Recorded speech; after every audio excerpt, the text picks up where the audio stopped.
Hi guys, I'm Jashwin and these are my groupmates Nani and Nikhil. Our choice of topic is intrinsic and extrinsic motivation. Therefore, we will be discussing the difference between intrinsic motivation and extrinsic motivation, as well as how both these motivations can be useful in different situations. What is intrinsic motivation?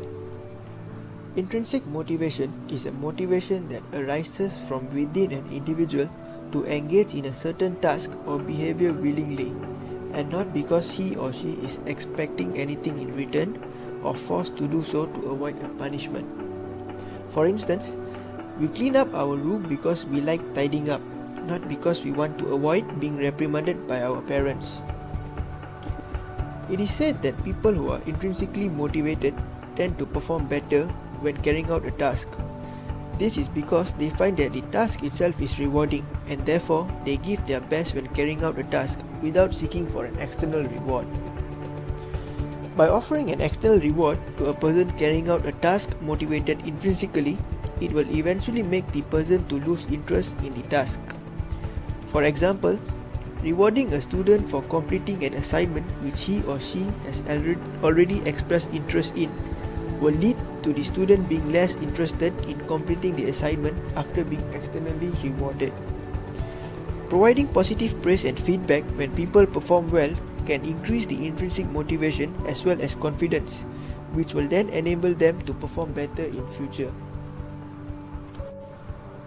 Extrinsic motivation, on the other hand, goes in contrast with intrinsic motivation.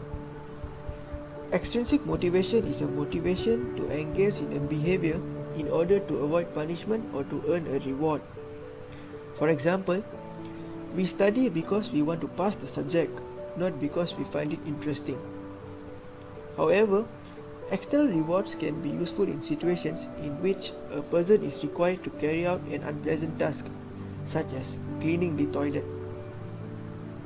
Most of us find it awful when we are instructed to clean our toilets at home. However, if our parents promises us a gift, we might as well get done with it, if not all, at least some of us.